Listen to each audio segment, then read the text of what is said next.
La verdad concreta, el espacio que te contará lo que el poder oculta, con la conducción de Gustavo Vera y Lucas Scheirer, y la participación especial de Marcelo Figueroa y Mario Videla.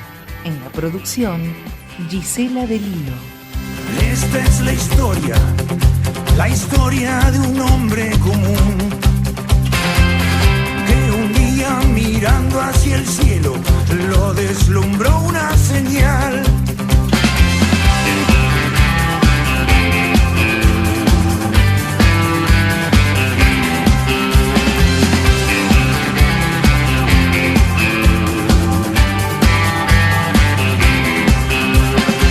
Buscó un madero gastado que el río le regaló. Talló un caballo con... Bueno, estamos en La Verdad Concreta. Buen día para todos. Es martes 5 de julio del 2016. Estamos en vivo aquí en el programa La Verdad Concreta, el programa de Alameda de Bien Común. Mi nombre es Lucas Scherer. Soy periodista y miembro de la Fundación y del Partido de Bien Común. Y bueno, hoy tenemos un programa que va a ir por un poco de lo que hacemos siempre, la actualidad, la coyuntura, y tratamos también de en algún momento ir un poquito más allá. Y bueno, como siempre queremos arrancar este programa con el titular de la Alameda y con el legislador Gustavo Vera, para que bueno nos haga un pantallazo de los temas que está abordando y que está trabajando la Alameda. Gustavo, ¿nos escuchás? Sí, ¿cómo estás, Lucas? Buen día. Buen día. ¿Cómo viste el reportaje del diario La Nación del domingo, que todo el mundo está hablando, de Joaquín Morales Solá al Papa Francisco?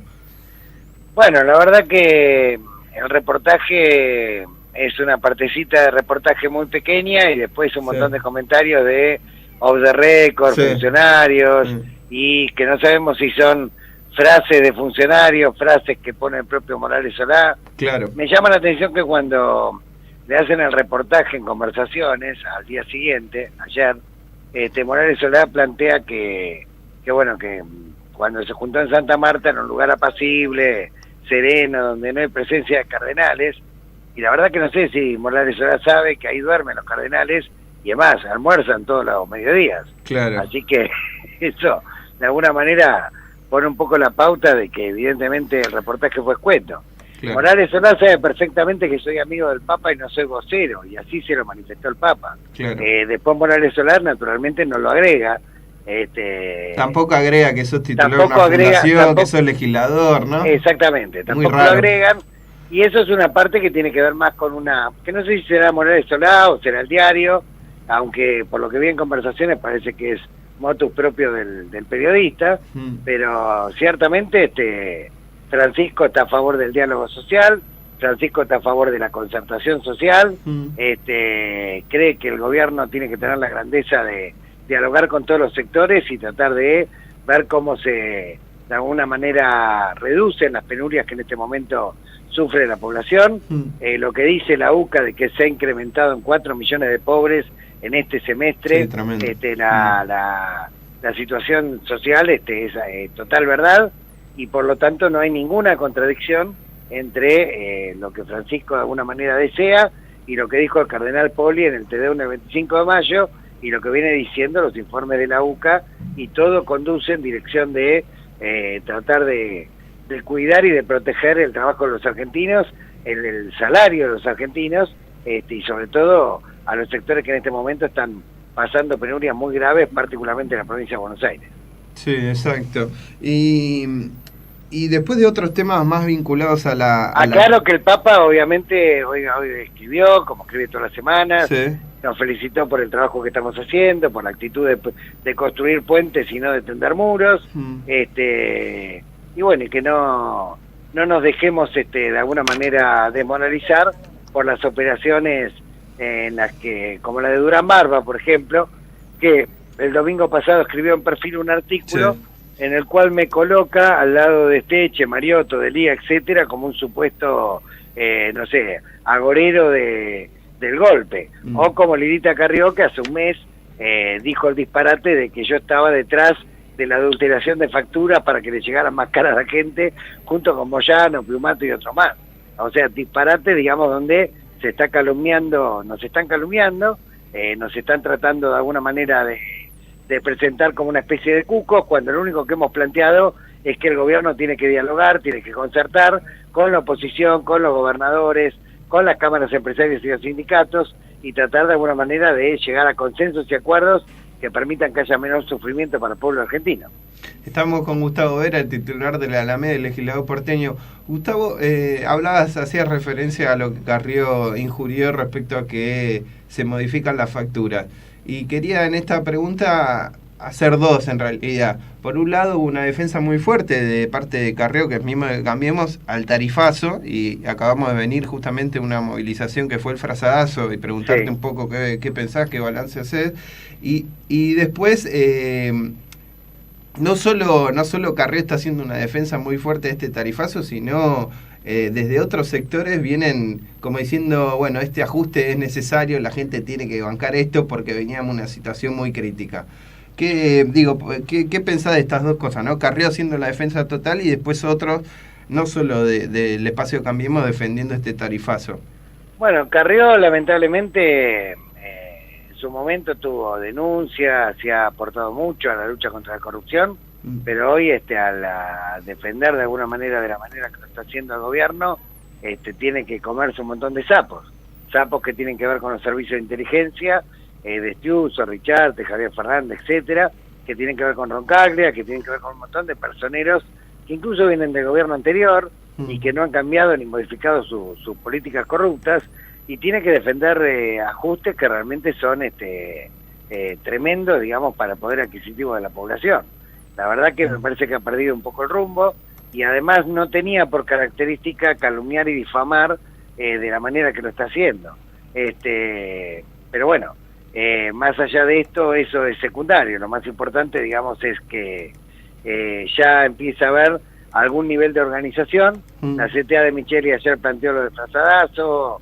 ¿En dónde planteó esto de frazadazo, Gustavo? Se discutió ayer, ayer se reunieron las centrales sindicales. Bien. Estaban todas menos la de Barrio Nuevo, con los intendentes de la provincia de Buenos Aires, y quedaron de acuerdo en armar una coordinación para fijar una agenda social. Dentro de esa agenda social, obviamente está, los reclamos para que se vuelva a marcha atrás con el tema de los tarifazos. De hecho, esto lo ha planteado públicamente el intendente de San Martín, después de la reunión, también, digamos, vinculado al tema de ganancias, también vinculado al tema de la pérdida de puestos de trabajo, o sea que se armó una especie de multisectorial que tiene fuerte arraigo territorial y sindical, y bueno, que me parece que puede ser un buen punto de partida para generar las condiciones de una concertación. ¿Puede haber novedades entonces respecto a que este frazadazo que se hizo la semana pasada y que fue bastante visto multiplique en cantidad de organizaciones? Ojalá que, digamos, después en la práctica la cosa no quede simplemente en una foto y se extienda, digamos, en cuanto a acciones concretas, por supuesto dentro del marco institucional y por supuesto dentro de los canales democráticos correspondientes, pero claramente hay una necesidad de demandar y de reclamar que no se puede llegar a fin de mes, claramente, con este nivel de tarifas, por lo menos en la población que gana entre 8 y 10 mil pesos, que es la abrumadora mayoría de la población económicamente activa, y ni hablar de las personas que están en este momento sin trabajo. En las intendencias del conurbano está aumentando espontáneamente en un 20% la cantidad de gente que va a pedir alimentos. No ya que puebla los comedores, sino algo más inusual, que es la gente que nunca fue en su vida a pedir alimentos y hoy va a la intendencia a pedir alimentos. Esto está mostrando de alguna manera las consecuencias del severo cuadro de ajuste que se está implementando, y en este momento hay que tener mucha prudencia, mucho equilibrio, y a diferencia de lo que dice Durán Barba, de los agoreros y todo lo demás, nosotros lo que venimos planteando claramente es que el gobierno tiene que entender que dialogar y establecer una serie de acuerdos a largo plazo y sustentables que vayan más allá, inclusive de los 4 años que dura, digamos, un mandato constitucional, es algo, digamos, que le puede hacer muy bien a Argentina y algo que puede proteger, digamos, los puntos más débiles, ¿no?, que en este momento hay descargándose sobre la población trabajadora. ¿Vos, Gustavo, analizás o ves en algún momento que, por ejemplo, estos temas centrales para la vida de todos los argentinos no están en algún punto en tercer, cuarto plano y se priorizan temas que quizás como, por ejemplo, un informe sobre Scola, sobre la campaña sobre Messi. ¿Qué analizás de ciertas operaciones de prensa donde más se hace hincapié en temas que quizás no tienen que ver con la vida cotidiana y los flagelos que están viviendo los argentinos? ¿Se nota esto como primavera de un gobierno o no lo notas? ¿Qué puedes analizar? Mira, en general es bastante común que los grandes medios de comunicación se conchaven con el gobierno de turno y solamente se dediquen a publicar noticias distractivas o buenas noticias, digamos, referentes al gobierno, y simular aquellas que son más preocupantes. Lo que pasa es que ahora la contradicción es muy grande, porque realmente el nivel de ajuste ha sido bastante dramático, con lo cual ahora se ve más descarnadamente que por ahí en otros momentos con otros gobiernos. Lo mismo pasó con el kirchnerismo en sus primeros meses, lo mismo pasó incluso hasta con la Alianza. Es habitual, de alguna manera.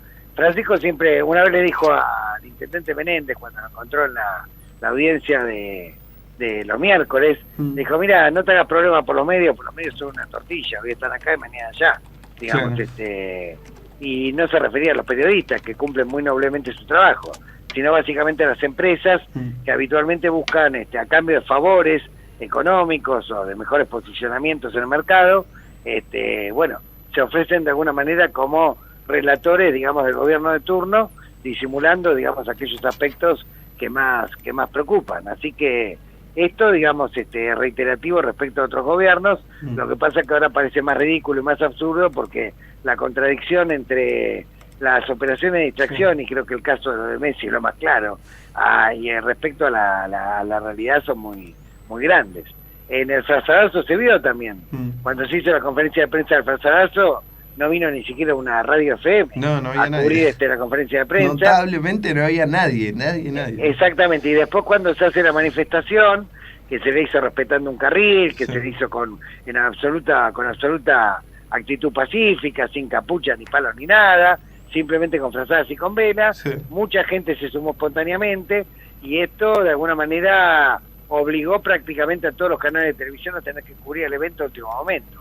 Algo que no tenían prevista en su agenda y que de alguna manera, pero que es un punto muy sensible, que cuando sale a la luz, naturalmente no se puede tapar el sol con las manos. Entonces me parece que las organizaciones sociales, las organizaciones sindicales, tienen que tener la enorme responsabilidad política de canalizar la demanda por vías institucionales y justamente evitar cualquier situación que lleve a de alguna manera violencia, como la que se ha visto, digamos, en estos días en Ituzaingó, que realmente preocupan, porque cualquier situación de violencia en este estado de mafiosidad hoy sería aprovechada por la narcoterritorialidad y por los funcionarios profundamente corrompidos que puede haber dentro de la fuerza de seguridad, y naturalmente el resultado puede ser peor, digamos, que el inicio del conflicto, ¿no? Gustavo, lo último que te pedimos es reflexión. Se van a cumplir 200 años del Estado argentino, y queríamos un poco qué es lo que pensás vos para el 9 de julio. Sabemos que hay un locrazo en la Alameda, un locro, están todos invitados, pero ¿qué reflexión podés hacer vos en este bicentenario? Bueno, la verdad que yo agradezco que en el bicentenario tengamos un Papa argentino, que tengamos un texto magistral como el Laudato Si, que de alguna manera llama a reformular y a reconvertirnos culturalmente para cambiar el paradigma de la sociedad, basado en la máxima ganancia, basado en el paradigma tecnocrático, basado en el consumismo desenfrenado, a tratar de trabajar por la paz, a evitar las guerras, a tratar de modificar los aspectos que están destruyendo el planeta, como el cambio climático, a tratar de tratar a los refugiados y inmigrantes como nuestros hermanos. Agradezco que un Papa argentino nos haya dado semejante clase, de alguna manera, de cómo tenemos que reformular la pelea social, la pelea por vivir en una comunidad mejor y más saludable y más sustentable. Y me parece que si bien hay cierta tristeza porque este bicentenario nos encuentra con muchos argentinos sin trabajo, con muchos argentinos sumidos en la pobreza o que apenas pueden llegar, si llegan a fin de mes, de cualquier manera quiero señalar lo esperanzador que significa este texto y cómo un montón de organizaciones lo están tomando como propio y lo están tratando de llevar a su práctica cotidiana, como se expresa, por ejemplo, en el pacto de San Antonio de Padua entre los intendentes, donde hay más de 400 intendentes de todo el país que ya lo han suscrito, y un montón de iniciativas que tienen que ver con cómo reinterpretar y cómo poner en territorio argentino, digamos, la máxima Laudato Si. Sábado pasado, por ejemplo, hubo un debate importante en la Catedral de La Plata, en la que participó Monseñor Daguerre, en la que participó Marcelo Sánchez Orondo de la Academia Pontificia, y también vinieron muchos políticos de diversos espectros, ¿no? Estaban Felipe Solá, estaba Gustavo Menéndez, estaba Mario Cafiero, también hubo muchos sindicalistas, entre ellos Omar Traini, muchos dirigentes, digamos, locales de La Plata, y en los cuales hubo un debate muy interesante respecto a esto de cómo comprometernos más para construir una sociedad mejor, y todo lo que nos inspira el Laudato, de derecha a izquierda, digamos, a todas las personas de buena voluntad que quieren hacer algo para tratar de evitar que el planeta sea destruido y que nuestra patria sea un laboratorio donde el Laudato Si encuentre sus mejores raíces. Bueno, muchísimas gracias, Gustavo. Estamos entonces viéndote el sábado en el Locro, en la Alameda, ahí en Directorio y La Carra, en Parque Avellaneda. Así es, así estaremos. Bueno, gracias. Un abrazo para todos y que tengan buen programa. Gracias. La Verdad Concreta, el programa de Gustavo Vera.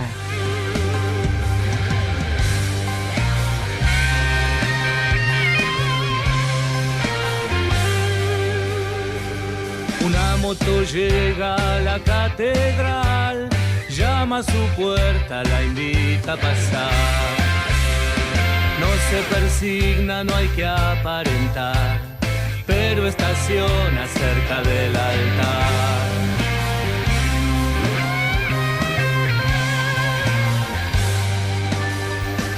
Palabras de fuego vienen y van, los oídos del alma trabajan sin parar. Nueva y vieja historia de amistad, la de la moto y la catedral. Son mutuas las ganas de transitar un mismo camino para liberar a tantas víctimas de la explotación y de la indiferencia de nuestro corazón. La moto y la catedral, la moto y la catedral, la moto y la catedral, la moto y la catedral. Son mutuas las ganas de transitar un mismo camino para el... Seguimos con La Verdad Concreta, el programa de la Alameda de Bien Común. Escuchamos La Moto y la Catedral de fondo del Padre César y sus pecadores. La moto basada en la historia de Gustavo y el entonces cardenal Jorge Mario Bergoglio. La Moto y la Catedral, la recomiendo. Es un tema encima pedido por el Papa Francisco al propio Padre César, el padre que es un sacerdote real, es un sacerdote católico, Padre César, una historia de vida muy interesante, que creó este tema en homenaje a esta relación de la Alameda y del hoy Papa Francisco. Y bueno, un poco para conectar lo que Gustavo venía diciendo en el bloque anterior, Gustavo Vera, vamos a hablar con Ximena Ratoni, que fue protagonista del Frazadazo. Ximena, ¿nos escuchás? Sí, Lucas, ¿cómo estás? Bien, todo muy bien. Contanos cómo fue el Frazadazo, qué balance se hace y cómo continúa esto. Bueno, la verdad que justamente por lo que hablabas antes con Gustavo respecto de lo difícil que es a veces perforar la cuestión mediática, sí.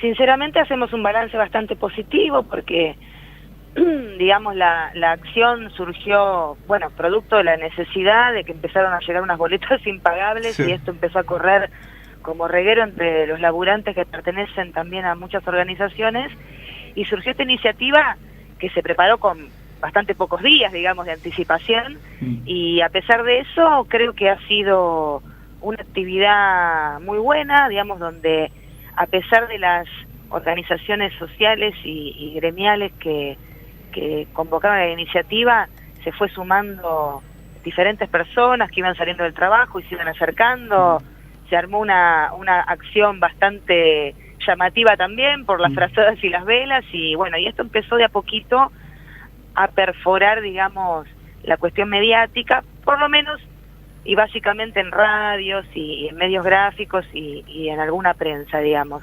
Ahora, lo que concretamente estamos charlando, y bueno, en algunos casos, como contó Gustavo, con lo que ayer hablaron los principales dirigentes y con lo que estamos hablando en las organizaciones, es cómo le damos continuidad a las actividades que tengan que ver con esto, porque, digamos, el objetivo no era hacer una movilización y sacarnos una foto, sino verdaderamente lograr que el gobierno entienda que esto no va a resistir, digamos, y que hay que barajar y dar de nuevo, ¿no?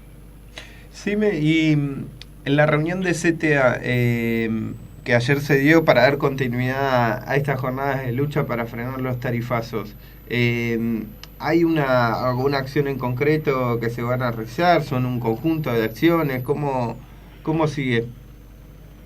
Sí, mira, obviamente un poco se habló de ir al encuentro de otras organizaciones y otras multisectoriales que en los barrios se están autoconvocando para ver qué hacen frente a una situación tarifaria que está poniendo en riesgo a las familias y a pequeños comercios y pequeñas industrias. Hay una situación legal con este reguero de amparos, las cámaras que resuelven a favor o en contra, la Corte Suprema que tiene que decidir el per saltum que pidió el gobierno. Hay una situación ahí también bastante compleja. Lo que sí resolvimos para seguir trabajando esta semana, preparar para la semana que viene una nueva movilización o una movida grande con todas las organizaciones y demás que se puedan ir sumando, pero sí esta semana, seguramente hoy durante el día, comenzaremos a definir detalles y a difundir para también los medios. Estamos pensando el jueves, a partir del mediodía, alguna acción callejera en el microcentro de la ciudad, y la idea es imprimir algunas boletas gigantes, digamos, algunos ejemplos de boleta anterior y boleta presente, y poder explicar. Va a haber trabajadores de la electricidad, trabajadores del gas, probablemente Héctor Polino, para que también los vecinos se puedan ir acercando, no solo para firmar apoyando el amparo y para llevarse información y volantes al respecto, sino con esas boletas en gigantografía y esos ejemplos de usuarios concretos, ir explicando cómo se lee una boleta, dónde se está verificando el exceso de la tarifa y demás también, porque eso le pasa a un montón de vecinos, digamos, ¿no? A vos te llega algo impagable y vos no sabes por dónde te entró la bala, viste que no es habitual que nadie sepa leer una boleta y demás. Bueno, ir generando un espacio de encuentro con los usuarios que nos permita poder explicarles a partir de esta acción concreta, qué es lo que estamos planteando, digamos, y básicamente esto que bien referíamos, que acá la idea es, sí, efectivamente decirle al gobierno, este tarifazo hay que frenarlo, y eventualmente discutamos, pero todos los actores, si tiene que haber un aumento de tarifa o no, y eventualmente se le tiene que haber cuál es. Claramente para nosotros no es, digamos, ¿no? Algo que se torna impagable, por lo tanto hace inaccesible para una porción de la sociedad un derecho básico como el agua, la luz o el gas, no tiene mucho gollete, ¿no?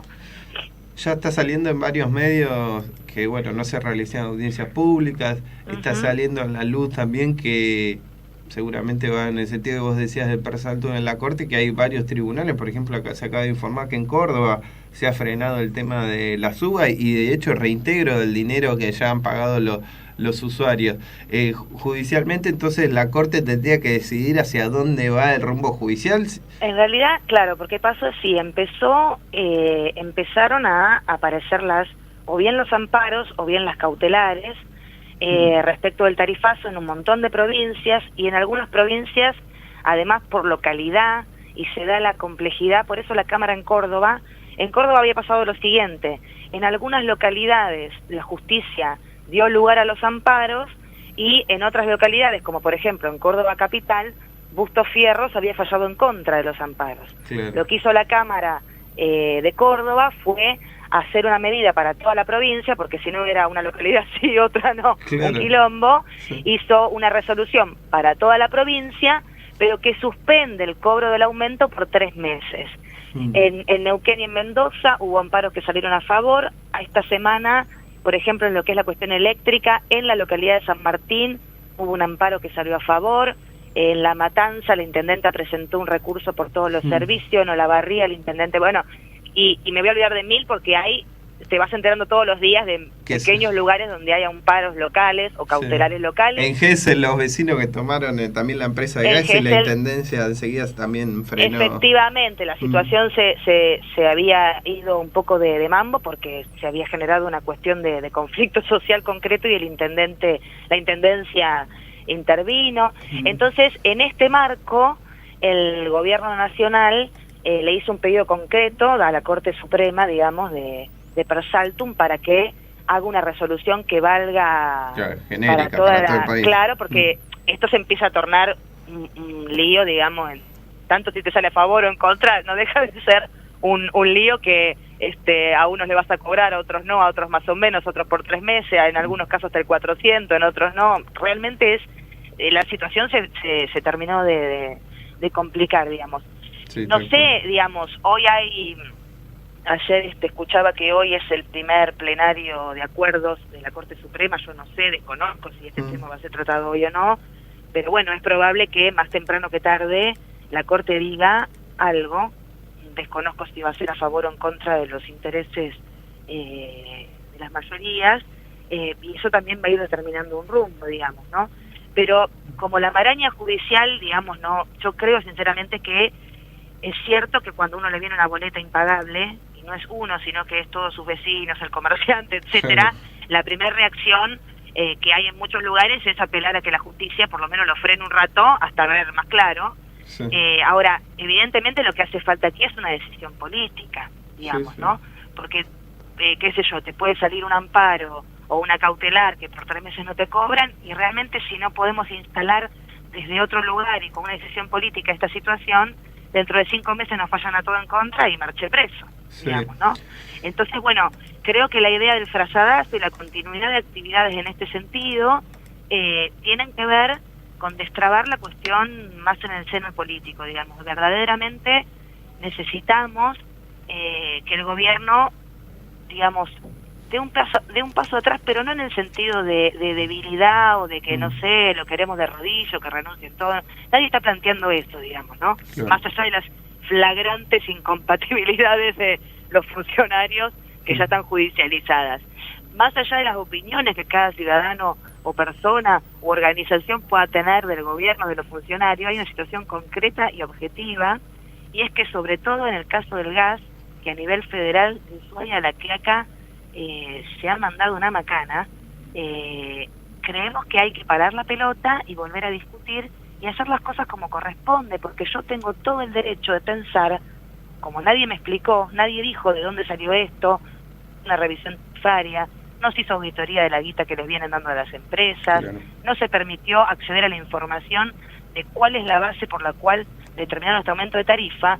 La verdad que yo tengo todo el derecho a pensar que se sentaron con las empresas y pidieron lo que las empresas le pidieron. ¿Por qué podría pensar otra cosa si no tengo elementos para saber de dónde salió este tarifazo, ¿no? Sí, estamos con Ximena Ratoni, que es miembro de la Alameda y secretaria junta de la Asociación del Personal Jerárquico del Gas de CTA. Y la última pregunta que te quería hacer, Ximena, era justo en este sentido de lo político y la defensa que se viene haciendo sobre el tarifazo, ¿no? Que venimos de una herencia muy pesada, que se han pagado multimillonarios subsidios y que bueno, que este gobierno va a terminar con los subsidios, va a poner las tarifas a precios reales porque lo que consumimos hay que pagarlo y se tiene que pagar bien como se justifica. Y por ejemplo está Elisa Carrió en esa campaña donde por un lado demoniza a la Alameda y dice que nosotros fraguamos las facturas de los servicios, y por otro lado dice, bueno, este tarifazo es necesario, hay que bancarla. ¿Qué pensás de esto mismo? Sí, yo le diría a Elisa Carrió y a cualquier otra persona que por defender lo indefendible es capaz de decir cualquier barbaridad, la invitaría a que se pase una mañana en cualquier sucursal de gas, de capital o de provincia, y se ponga al lado de los compañeros que atienden al público, porque ella en su momento planteó el aumento no fue tan brutal. Lo que están haciendo, no sabemos bien cómo ni quiénes, se imagina ya que lo hacen, es sabotear. Sí, que estábamos saboteando, sí, con la CIDE, como ya. Claro, y con etcétera, ¿no? Bueno, un delirio cósmico bastante complicado. Ahora, sinceramente, lo que a nosotros más nos preocupa, y mirá que yo, más allá de la Alameda, trabajo en la industria del gas. Claramente nosotros no nos interesa que se vaya la industria del gas al cuerno, digamos, ¿no? Ahora, sinceramente, se acercan usuarios con boletas que no pueden pagar, y nuestros compañeros que atienden al público, con el sistema por delante y la facturación histórica y con la resolución del Enargas en la mano, chequean todo está bien facturado, y a veces las boletas son impagables y ni siquiera llegan al 400% que pusieron de tope. Entonces digo, me parece que la verdad algunos comunicadores y algunos dirigentes políticos y demás tienen que bajar un poquito no la locura, porque el conflicto social que pueden generar algunas cosas no es un invento, ¿no?, de fulano, de mengano, ¿no? Se quiere instalar siempre que cualquier reclamo, esto nos pasaba con el kirchnerismo también, ¿no? Digamos, ¿no? Este gobierno que tanto dice que venían a hacer la república y qué sé yo, la verdad que arrancaron violando la ley de ética pública con la incompatibilidad de centros funcionarios, y vienen haciendo la misma lógica que nos pasaba mucho cuando protestábamos y nos quejábamos y denunciábamos irregularidades en el gobierno anterior, ¿no? Que cuando estás señalando que algo te parece que no está bien, bueno, sos un saboteador, cualquier cosa, ¿no? Antes te denominaban golpista, ahora sos saboteador, y mañana seremos, vaya Dios a saber qué cosa. Entonces, digo, hay una situación seria, sobre todo con el gas y con el agua también, en el caso básicamente de, de algunas familias, y sobre todo ahí sí de la cuestión de pequeñas cooperativas y demás, que al no tener medición, lo miden por metros cuadrados y les vienen boletas impagables, ¿no? Claro. Sí, muy clara tu explicación. Nos alegra verte en los canales de televisión, como has estado en C5N, en América 24, ha sido muy clara como en este programa. Así que es un lujo poder hablar con vos, y seguimos en contacto para saber más de cómo frenar este tarifazo. Y decinos, las mesas entonces, el día jueves van a estar El día jueves, a partir de las 12:30 del mediodía, en Diagonal Norte y Florida, va a haber una mesa conjuntada de firmas y con la cuestión de la explicación de las boletas, y probablemente también los compañeros de Silcaba junto con otros de la CTA y demás pongan otra mesa en Callao y Corrientes. Bien. Así que vamos a estar en pleno centro vamos a darle manija campaña. Después por las redes al tema. Sí, por supuesto, por supuesto. Un beso, Sime, gracias. Un beso grande, Lucas, gracias a vos. Estuvimos con...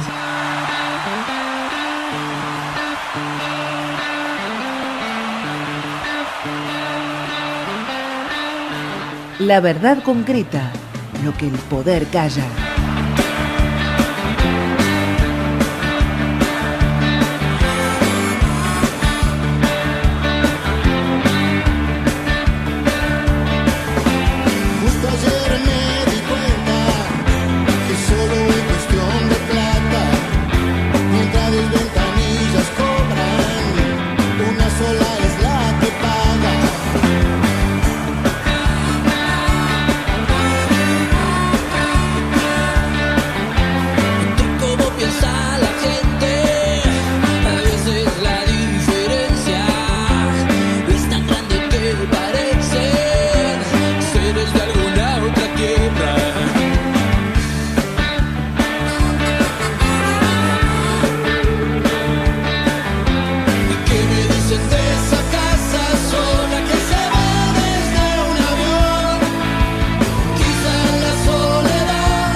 Seguimos con La Verdad Concreta, el programa de la Alameda de Bien Común. Acabamos de escuchar Pensar en Nada.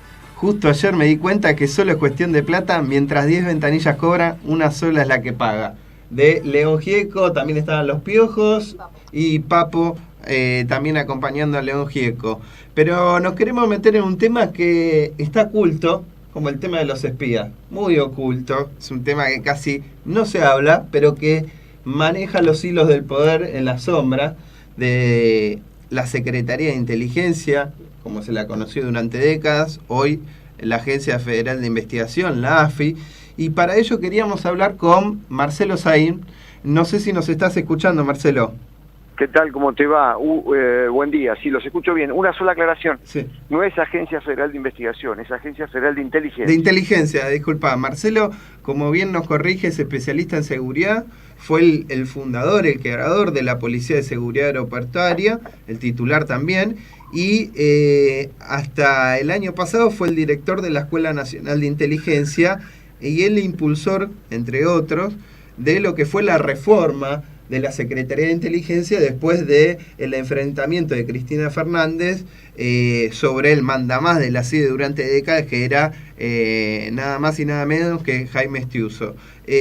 Marcelo, ¿nos puedes contar a los oyentes que no conocemos nada del tema de espionaje qué es lo que está pasando con el nuevo gobierno respecto de la AFI, los servicios de inteligencia y aquello que ustedes habían trabajado, y vos puntualmente, en transparentar un área justamente del poder tan oscuro, con fondos reservados que nunca nadie sabe, con personal que nadie conoce? ¿Qué está pasando en la gestión de Cambiemos con los espías?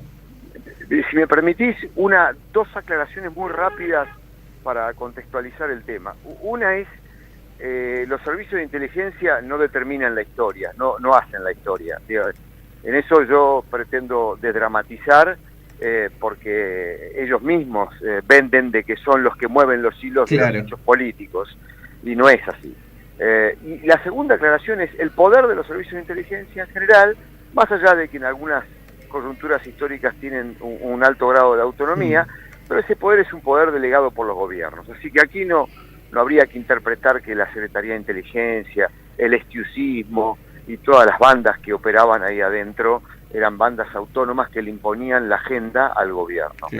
No es así. Yo diría que hacían lo que los gobiernos le requerían, básicamente espionaje político, manipulación de sectores de la justicia, policía secreta, estructuras de operaciones encubiertas, obviamente ilegales. Eso es todo, no más que eso. Hago esta aclaración porque si no vamos a creer de que el mundo está determinado por los servicios de inteligencia y que ese secretismo y ese criptogobierno determina los hechos de la historia. No es así. Mira, lo que está haciendo Cambiemos es fácil de hacer, es volver al viejo esquema. Lo que han hecho es derogar una norma pública, que era el decreto 1311 de julio del año pasado, donde lo que se hizo allí es, por primera vez después de 70 años de historia institucional de los servicios de inteligencia, es una norma donde se publicaba la estructura orgánica, las bases doctrinarias, los procedimientos, la relación con la justicia, las áreas que componían la Agencia Federal de Inteligencia, los regímenes profesionales, cómo se seleccionaban y cómo entraban al servicio los espías y el resto del personal, cómo hacían su carrera, cómo ascendían, cómo finalizaban su carrera, el régimen disciplinario y un régimen de regulación de los fondos públicos y reservados de la AFI. Todo eso era público, pasó desapercibido. Debo decirte que, digamos, en la política argentina eso no fue promocionado, no fue destacado, y pasó desapercibido porque además, entre otras cosas, el propio gobierno no tuvo una difusión agresiva al respecto. Los propios legisladores, por ejemplo, del oficialismo, también dejaron pasar la oportunidad de mostrar de que había, digamos, una suerte de publicitación de las estructuras de inteligencia. Lo que ha hecho el macrismo es derogar ese decreto, excepto una parte menor, con lo cual todo esto que yo señalé pasó nuevamente a ser totalmente secreto. Y eso lo hacen por una razón fundamental. Hoy la AFI es un órgano de inteligencia política, de espionaje político, volvió a ser un lugar para influir o manipular jueces federales, fundamentalmente de la capital federal, para financiar de manera ilegal operaciones encubiertas, políticas también ilegales, y para volver a ser nuevamente ejecutores o una mesa de aplicación de estrategias de la CIA en materia de control del terrorismo y operaciones políticas también, ¿no? Y de la DEA en materia de control del narcotráfico. Eso es lo que es la AFI hoy en día. Y un elemento importante a destacar es la AFI ahora, además, cuenta con personal que son los plumas, los conocidos agentes de informaciones de la Policía Federal Argentina. Yo advierto, el servicio de inteligencia más sofisticado que tiene la Argentina hoy no es la AFI. La AFI es un organismo bastante deteriorado. El servicio de inteligencia más sofisticado, más penetrante, con agentes mucho mejor formados que los agentes de la AFI, mucho más descontrolado y con mucho más autonomía del poder político, es el Servicio de Informaciones de la Policía Federal Argentina, que además tiene una dotación de espías más numerosa que la AFI. Recuerdo, Marcelo, uno de los legendarios Pluma espías era Américo Balbuena, que se había pasado... Américo se hacía Balbuena, pasar por periodista en la agencia Rodolfo Boyera de los servicios de inteligencia de la Policía Federal que bien mencionado. Yo diría que los servicios de informaciones de la Federal son la KGB de la Argentina, porque Balbuena estuvo 8 años trabajando con las agencias de prensa de los compañeros de izquierda. Tenemos otros casos, el caso de Ciro James, que ha hecho una carrera política prolífica dentro del macrismo en la ciudad de Buenos Aires, y ocupando cargos de asesoramiento de ministros. Tenemos el caso de la que era secretaria también durante 8 años de Gustavo Vélez cuando era legislador de la ciudad. Hasta tenía vida familiar. O sea, ellos hacen lo que no hace la vieja Secretaría de Inteligencia, hoy AFI, que es infiltrarte, lo que ellos llaman el filtro, es decir, plantar gente dentro de estructuras públicas y privadas, porque ellos tienen una facultad legal, normativa, que no tiene ningún otro servicio de informaciones en la Argentina, no lo tiene la AFI, que es la posibilidad de ser contratado por cualquier organismo público o privado. Con lo cual, habrán trabajado en la PCA conmigo algunos plumas y nunca lo supe y nunca me enteraré quizás.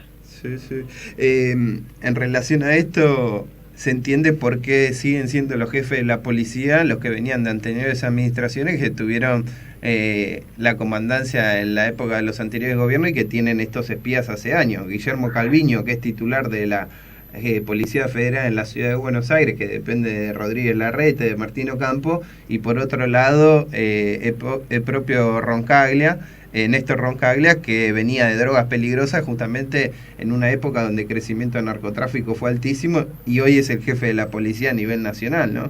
Yo diría que Roncaglia es un hombre de la nómina de la DEA, ha hecho su carrera, independientemente de sus méritos como investigador, muy vinculado a la DEA, y esto acá hay política de Estado, porque lo hizo durante el kirchnerismo, toda esa carrera y toda esa vinculación con la DEA. Era el hombre fuerte de la Federal y de la DEA en la Federal. Recordemos que la alianza histórica entre la DEA y la Policía Federal es muy reciente, del año 2006, y eso fue un acuerdo, digamos, yo diría histórico, porque hasta ese momento la DEA competía y tenía un vínculo bastante conflictivo con la Policía Federal Argentina. Cuando llega el comisario Gorosito al frente de drogas peligrosas, que era un comisario de comisaría, no de investigaciones, allí es que se consolida esta alianza estratégica. Lo que quiero señalar es que ahora en esa batalla entre la Policía Federal y la CIDE, que hasta ha tenido muertos, aparentemente está ganando la Federal, porque la incidencia del Sino Palacios ha hecho de que coloque comisarios retirados, ¿no? de su influencia dentro de cargos orgánicos muy importantes en la AFI, y detrás de ellos fueron un montón de plumas, o sea que yo diría que el servicio de inteligencia de la Federal está penetrando a la AFI. Es interesante esto, porque vamos a poder escribir novelas dentro de unos años. Es cierto, y hablando de novelas, mientras tanto el país está cagado.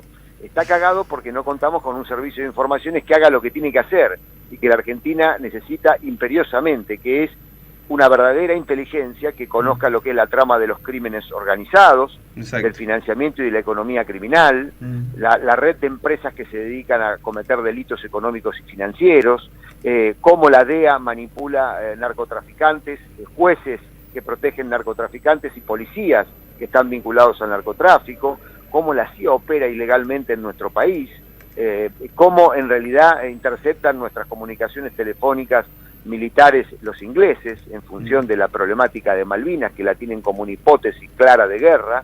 Es decir, todas esas cosas que nuestro servicio de informaciones debería tener, y que es lo que nosotros hicimos cuando diseñamos la AFI. La AFI, cuando fue diseñada a través del decreto de 1311, tenía dos funciones fundamentales: producir inteligencia para problemáticas de la criminalidad compleja, terrorismo y atentado contra el orden constitucional, agrego a la nómina, y al mismo tiempo producir inteligencia en materia defensivo-militar junto con el sistema de inteligencia de las Fuerzas Armadas.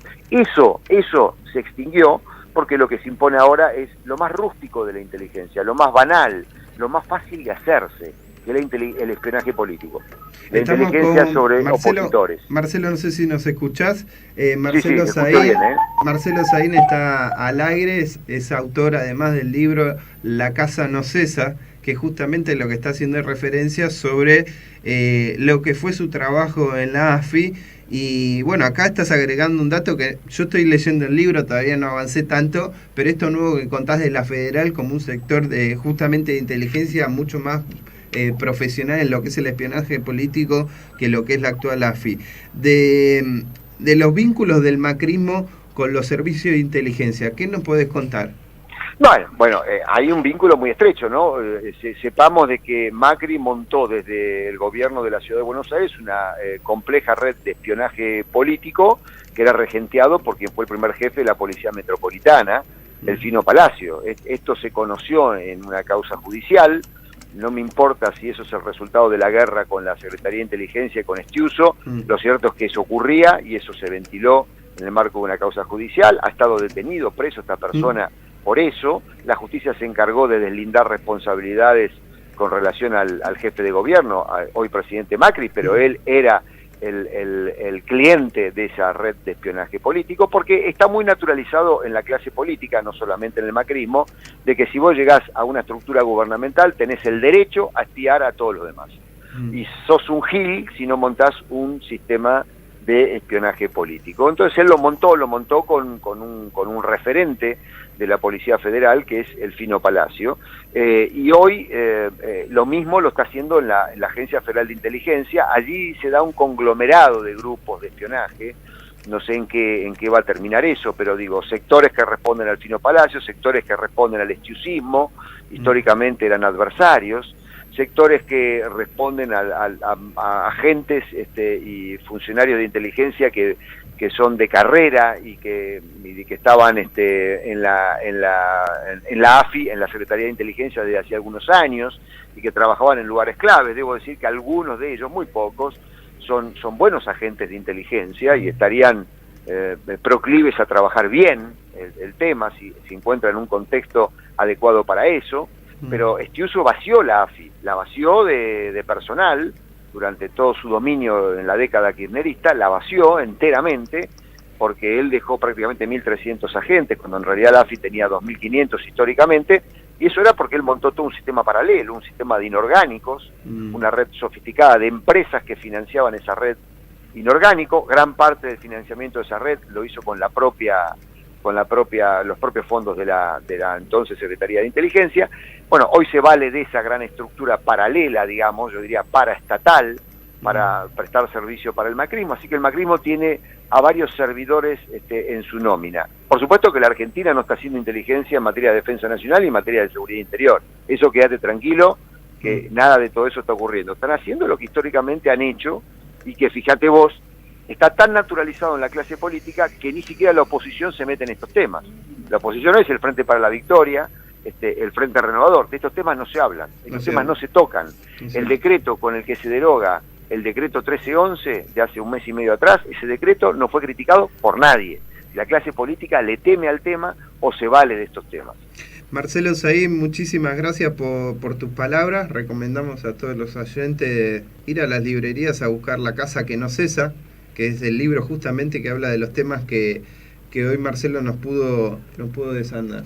Te hago una aclaración, sí. Perdón, ahí solamente abordo hasta todo el proceso de tentativa de cambio del año pasado. Claro. Esto último lo completaremos en un trabajo que estamos haciendo en la UMET, en la Universidad Metropolitana, sobre el Servicio de Informaciones de la Policía Federal, que lo estamos poniendo blanco sobre negro y vamos a publicar gran parte de sus normas, porque es un enclave autoritario en medio de la democracia, ¿no? También. Yo creo que tenemos mucho para hablar, Marcelo, fuera del micrófono también, porque bueno, la tarea de la Alameda, creo como pocas organizaciones políticas y sociales, ha echado luz y lupa sobre justamente estos servicios de inteligencia, tanto de la Federal, de la CIDE, del Ejército, así que seguramente estemos trabajando de ahora más, por lo menos más coordinados.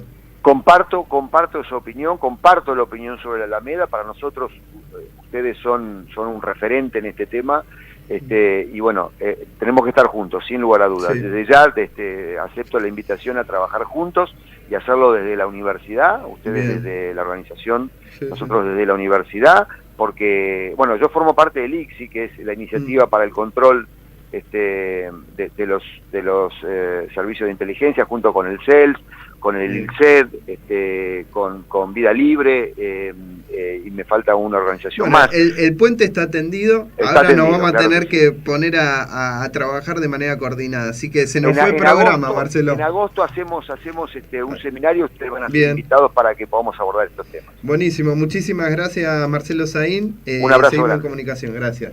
Bueno, se nos fue el programa, muy interesante escucharlo a Marcelo Saín, especialista en seguridad. Formó una policía, la Policía de Seguridad Aeroportuaria, la primera después de la democracia. Y acá Julia Sánchez, la operadora, productora, musicalizadora, nos está despidiendo. Muchísimas gracias a la Universidad Abierta Interamericana. Nos vemos el próximo martes en La Verdad Concreta.